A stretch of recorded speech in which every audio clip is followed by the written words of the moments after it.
Senadora, eu peço desculpas a Vossa Excelência e a todos os debatedores. Eu pedi para falar imediatamente, porque está havendo agora uma mobilização dos prefeitos na CCJ para aprovação daquilo que permitirá o repasse prometido pelo governo para os municípios. Eu sou a única senadora da Bahia presente nessa comissão. E há, portanto, a necessidade que eu possa me dirigir imediatamente para lá. Mas eu não posso deixar de ressaltar a importância dessa audiência pública. Vou lá e vou tentar voltar para cá, especialmente nesse momento. O momento da crise, e a fala do senhor Anivaldo é uma expressão disso, o momento da crise hídrica, que o Brasil todo passou a conhecer a partir da crise hídrica de São Paulo, especialmente, porque o Brasil só se enxerga se acontecer alguma coisa em São Paulo. O Nordeste pode virar deserto, que alguns movimentos serão feitos. Poucos, mas na hora que atinge São Paulo, aí o Brasil acorda para a existência do problema. Infelizmente, esse é o desenho do desenvolvimento econômico deste país. E nós ficamos como se fôssemos uma parte da população que só reclama, que é o problema, e não a solução para as grandes questões nacionais. E nesse momento se une, nessa crise hídrica, também uma outra grande questão, que é o projeto de privatizações que o governo anuncia no sistema elétrico brasileiro. E uma coisa se une a outra, agravando profundamente o estado de coisas em que nós nos encontramos. Eu quero ler rapidamente aqui o que se está anunciando como projeto de privatização da Eletrobras. Nessa matéria do valor econômico, se não me engano, está dito aqui, a recuperação do São Francisco ficará, depois da privatização, com 350 milhões anuais, do primeiro ao quinto ano de contrato das hidrelétricas descotizadas. O montante será de 250 milhões do 16º ao 30º ano. O dinheiro sairá exclusivamente das usinas operadas atualmente pela Chesf no regime de cotas. Preços fixos que remuneram apenas os custos de operação e manutenção dos ativos. O complexo de Paulo Afonso, na Bahia, e Xingó, entre Alagoas e Sergipe. Aí, mais adiante, ele fala novamente. Houve ainda uma tentativa de elevar os valores para 500 milhões por ano.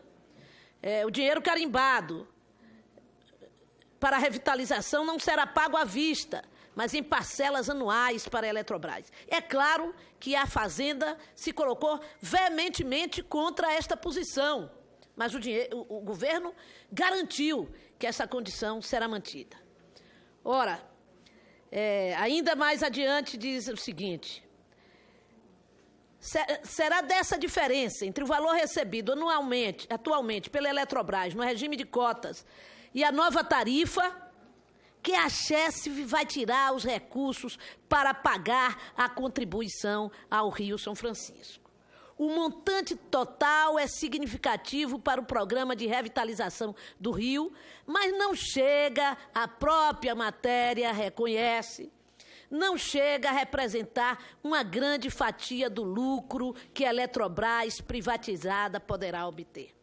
Ou seja, a privatização da Chesf, que em 1995 já foi denunciada pelo governador Miguel Arraes, que em carta à Folha de São Paulo, no artigo dizia: vende-se o Rio São Francisco, porque obviamente, e o atual projeto mantém esse sistema, né, nessa descotização, que ao se fazer a privatização da empresa, se privatizará a gestão de parcela significativa do rio, rediscutindo a lei das águas, quando fala das múltiplas funções da água.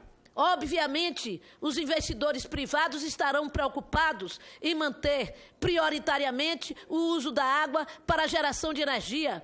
Hoje, já temos na Chesf toda a possibilidade de redefinir esta prioridade, já que através da energia eólica, no estado da Bahia e no Nordeste como um todo, mas especialmente na Bahia, permite com que a energia gerada pela Chesf e ofertada ao Nordeste brasileiro possa já se distribuir bastante, se sustentar bastante na parcela da eólica, redefinindo o uso para prioritariamente servir o abastecimento para os seres humanos e para também a manutenção da sobrevivência dos animais.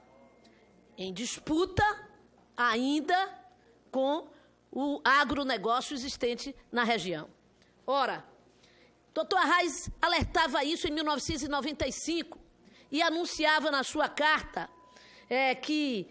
dizia ele, a nós parecia despropositado transferir para iniciativa privada um sistema hidrelétrico tão complexo, considerando principalmente que sua essência é a água, cada vez mais escassa do rio, ameaçado de extinção nos próximos 50 anos.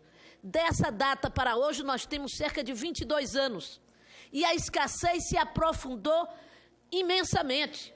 A crise de recursos hídricos é nacional, mas a crise do Rio São Francisco, especialmente, avança ameaçadoramente sobre o Nordeste brasileiro.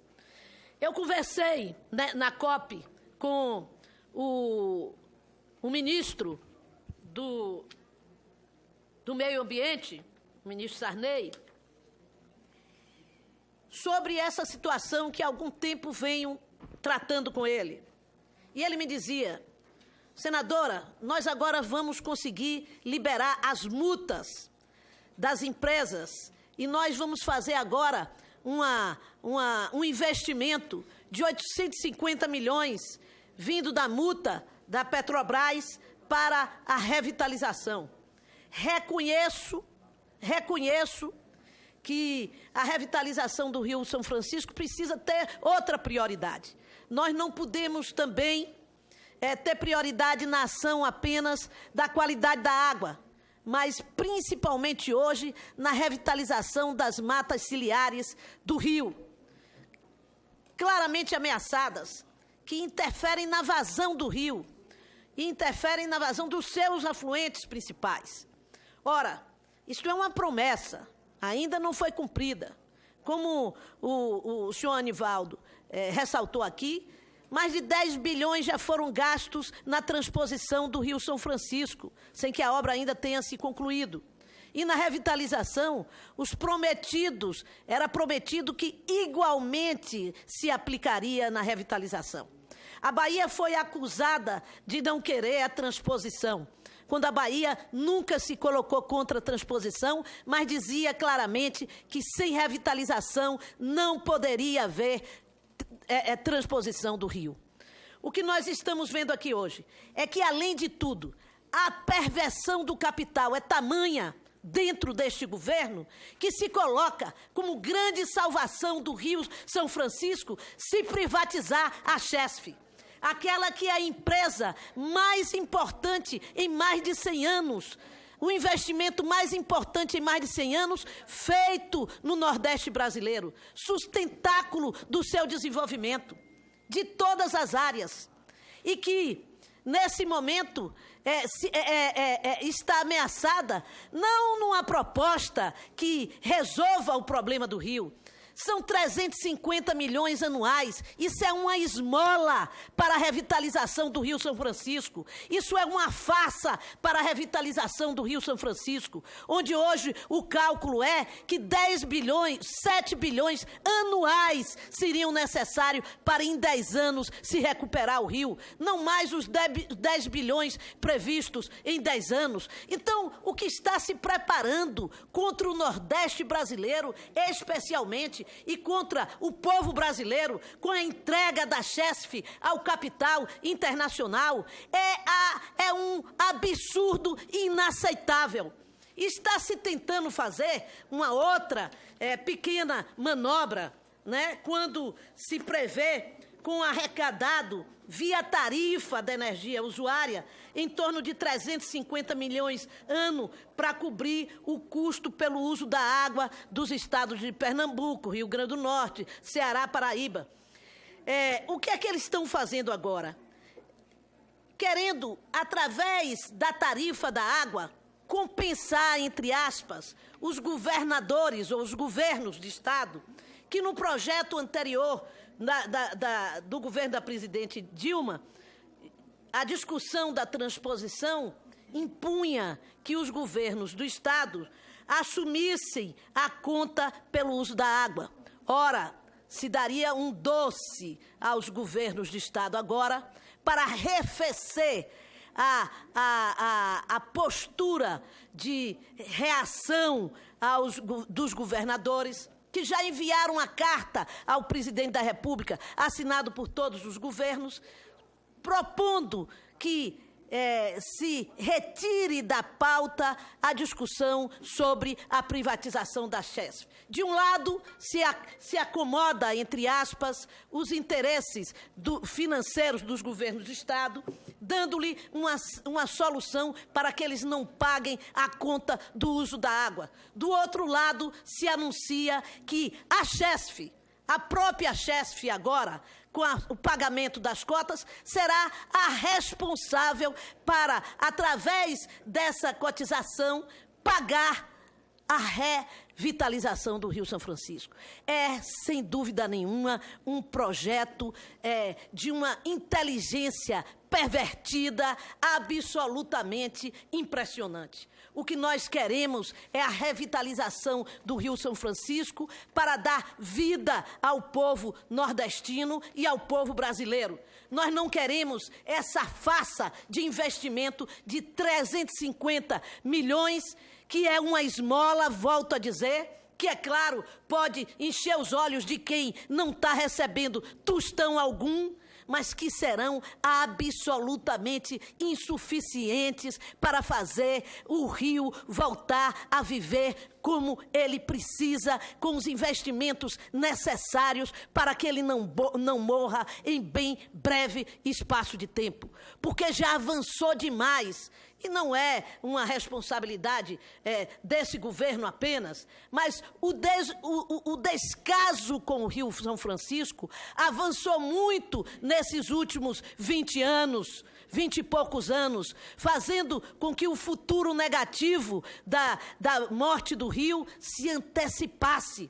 Ou se coloca como prioridade absoluta neste país a revitalização do Rio São Francisco e não se troca, porque isso é uma troca absurda, se trocar o patrimônio do povo brasileiro, construindo a Eletrobras como fonte energética, como sistema de organização e gestão do sistema elétrico desse país, e, em troca, dar uma esmola ao povo nordestino para ter um pouquinho de água do Rio São Francisco e a ilusão de que o Rio São Francisco será salvo. Nós não podemos aceitar isso. Nós não podemos admitir isso. Foi muito bem lembrado, e eu pretendia também lembrar aqui a situação vivida há pouco tempo em Correntina.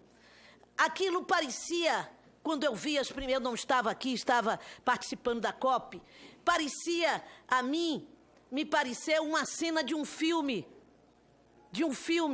sobre o futuro da humanidade, desses tantos que os americanos gostam de fazer, né, sobre as possibilidades na utopia do que pode vir a ser o mundo. O povo em luta, quebrando fazendas e propriedades para disputar o seu acesso à água numa cidade. Chegaram aqui no Senado até acusar o governo da Bahia. Chegou aqui uma senadora a dizer que o governo da Bahia tinha que pedir desculpas aos empresários.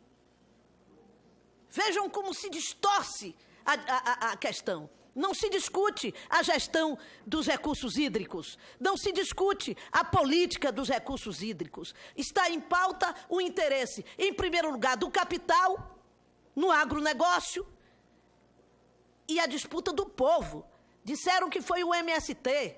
É uma mentira. Uma semana depois da reação até do governo, com policiamento, com ações de repressão do governo e de outras forças, o que foi que se viu? Se viu uma manifestação onde a cidade de Correntina toda foi às ruas em defesa da água.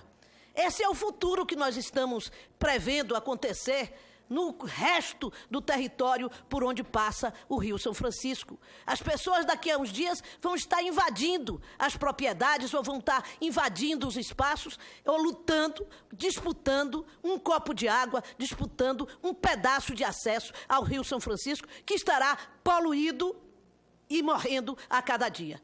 Então, a vazão do rio, largamente se falado em Sobradinho, 2% apenas da vazão. A crise é gravíssima e eu quero dizer aqui que nós não podemos aceitar esta solução de se apresentar para o Nordeste a privatização da Chesf como solução para dar uma esmola para a irrigação e revitalização do Rio São Francisco. Portanto, eu quero parabenizar o senhor Anivaldo pela palavra dele aqui, que fez um diagnóstico correto dessa situação que vive o Rio. Quero dizer que eu vou tentar voltar para assistir aqui a exposição de todos, mas quero chamar a atenção da Ana para esta situação como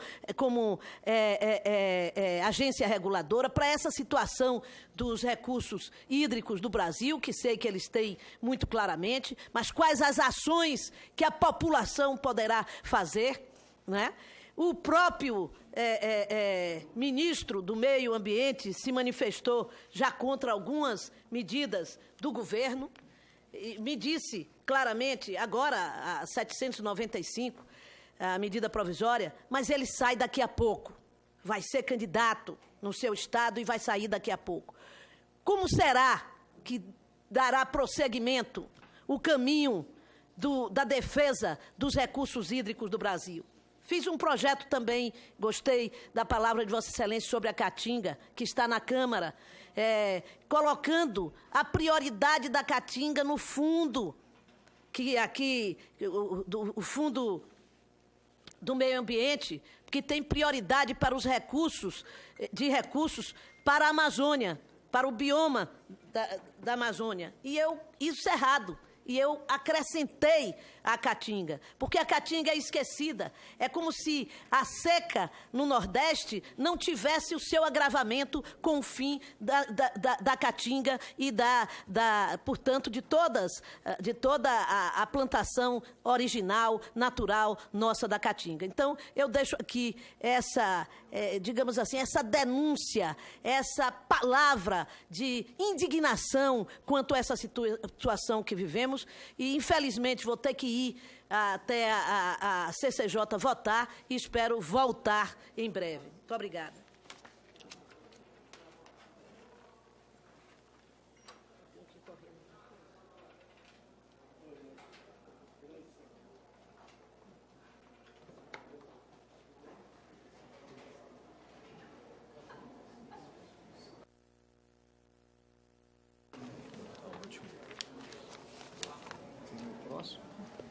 Senador,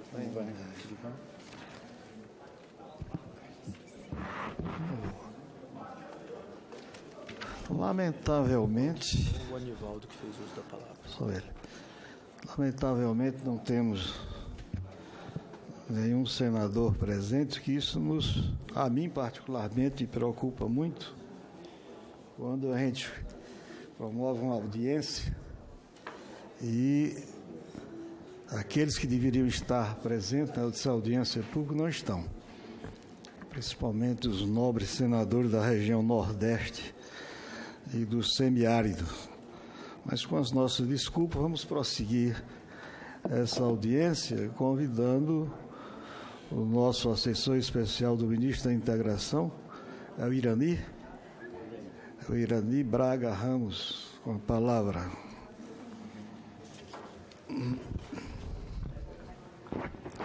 Alô?